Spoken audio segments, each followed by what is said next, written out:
নমস্কাৰ মৰমৰ বন্ধু মিনিসকল, যেহেতু অহা সোমবাৰে আমাৰ মেট্ৰিক পৰীক্ষাৰ অসমীয়া এমআইএল আছে, বা অসমীয়া বুলি নহয় হিন্দী এমআইএল আছে, আছামিজ এমআইএল হ'ব পাৰে।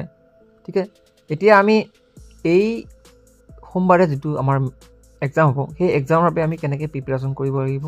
হাতত আৰু গেপ আছে এদিন, যিহেতু আজি ৰাতিটো গ'লে আমাৰ কালি দিনটোৰ পিছত আমাৰ এক্সামটো হ'ব ৰাতিপুৱা ভাগত।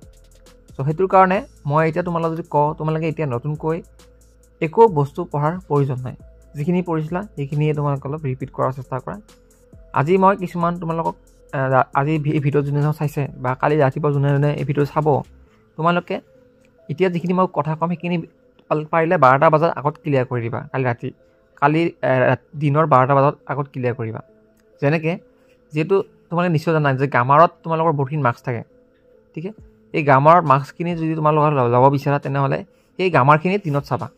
মানে দুপৰীয়া সময়ত যদি চালে মাজে মাজে চাপ'জ সন্ধি কিছুমান চালা, বিয়াক বাক্য চালা।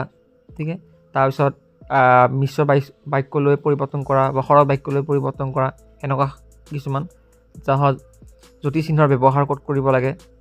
ঠিক আছে, এইবোৰ এটা শব্দত প্ৰয়োগ কৰা, প্ৰত্যয় ভাঙি দেখুওৱা, আৰু সমাৰ্থক শব্দ বিপৰীত শব্দ এইবোৰতো আহিয়ে থাকে। সেইবোৰ তোমালোকে অলপ দিনৰ ভাগত জাষ্ট এনেই কিতাপখন মিলি চাব পাৰিবা। এতিয়া হ'ল যিহেতু আমাৰ এটা কিছুমান আমাৰ আবেদন আহে, ভাৱ সম্প্ৰসাৰণ আহে, আৰু কি আহে আমাৰ প্ৰতিবেদন আহে। আবেদন, ভাৱ সম্প্ৰসাৰণ আৰু প্ৰতিবেদন। এতিয়া তোমালোকে কোনখন লিখিব এইটো কথা আহিব। আবেদনখন যদি তোমালোকে লিখা, তেনেহ'লে চবতকৈ সহজ হৈছে আবেদন। আবেদনখন চবতকৈ সহজ, বা প্ৰতিবেদনখন একে বস্তু সহজ। যদি পাৰা তোমালোকে আবেদন আৰু প্ৰতিবেদনখন ভালদৰে চোৱাৰ চেষ্টা কৰা। ঠিক আছে, আবেদন আৰু প্ৰতিবেদনখন তোমালোকে যেনেকৈ নহওক কিয় তোমালোকে লিখিব পাৰিবা। তাৰপিছত আহিলে তোমালোকৰ ৰচনা। ৰচনাত যিহেতু আমাৰ 8 নম্বৰ থাকিব, অসমীয়া ৰচনাৰ ক্ষেত্ৰত যদি তোমালোকে কোৱা বা মোক কোৱা যে কি প্ৰশ্ন কি চাম ৰচনা গুৰুত্বপূৰ্ণ বা ইম্পৰ্টেণ্ট হৈ আছে, মেইনলি তোমালোকে অসমৰ বিষয়লৈ চাবা। অসমৰ বিষয়ে আহিব পাৰে, বা ডাইৰেক্ট মই কোৱা নাই যে অসমৰ বিষয়বোৰ, অসমৰ প্ৰাকৃতিক সম্পদ বুলি ক'ব পাৰে, বা অসমৰ বনজ সম্পদৰ বিষয়ে হ'ব পাৰে। অসমৰ যিবোৰ মানে সম্পদ, সেই সম্পদৰ ওপৰত আহিব পাৰে। ঠিক আছে, তাৰপিছত তোমাৰ প্ৰিয় সাহিত্যিক হ'ব পাৰে, সেইবিলাক ধৰণৰ চাবা। তাৰপিছত বিজ্ঞানৰ অৱদান বুলি মই নকওঁ, বিজ্ঞান ৰিলেটেড চাবা। যেনে বিজ্ঞান ৰিলেটেড বুলি ক'লে কি হ'ব, আমাৰ ইণ্টাৰনেট হয়, তাৰপিছত আমাৰ মোবাইল ফোন হয়, তাৰপিছত দূৰদৰ্শন হয়। এইবোৰ কিন্তু বৈজ্ঞানিক বস্তু, সেইকাৰণে বিজ্ঞান ৰিলেটেড এখন চাই যাবা, বহুত দৰকাৰী।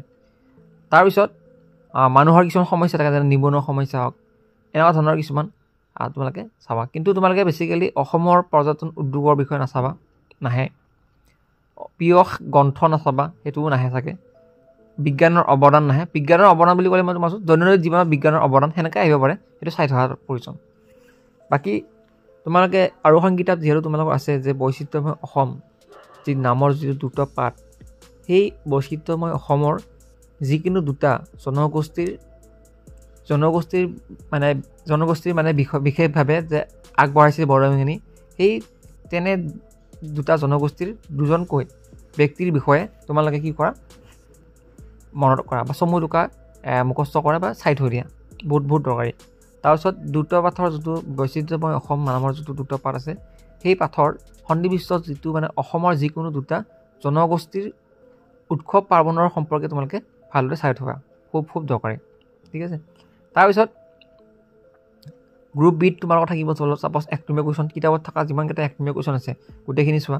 কিতাপত থকা যিমানকেইটা 2 মাৰ্কছৰ কুৱেশ্যন আছে গোটেইখিনি চাই থৈ দিয়া। কিছুমান 4 মাৰ্কছৰ কুৱেশ্যন অকণমান তোমালোকে বনাই লিখিব লাগিব, যেনেকৈ কিছুমান গ্ৰুপ বিত তোমালোকৰ মূলভাৱেও আহিব পাৰে কেতিয়াবা, বা ব্যাখ্যা আহি দিব পাৰে।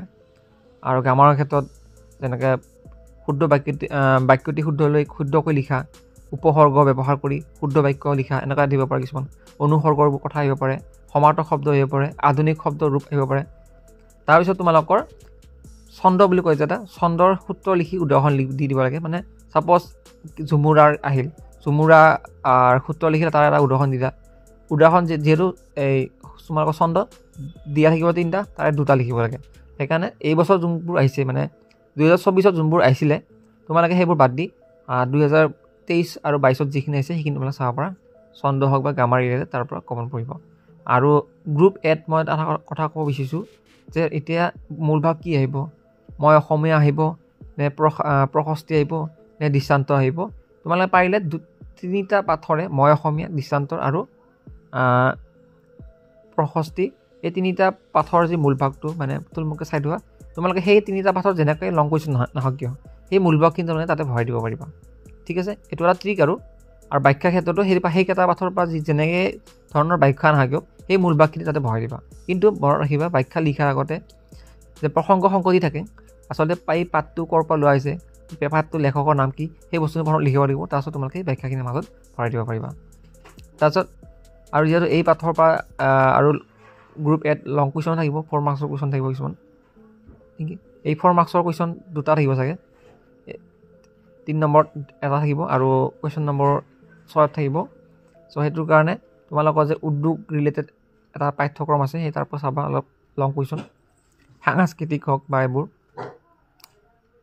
আৰু তোমালোকে মেইনলি অৰুণিমা সিংহাৰ যোনটো চেপ্টাৰ আছে সেই চেপ্টাৰটো গোটেইখিনি তোমালোকে চাই থোৱাৰ প্ৰয়োজন। ঠিক আছে, এইখিনি আছিল আজি ভিডিঅ'টো চাই ভাল লাগিছে যদি লাইক কমেণ্ট কৰিবা। নেক্সট ভিডিঅ'ত পাম। ধন্যবাদ।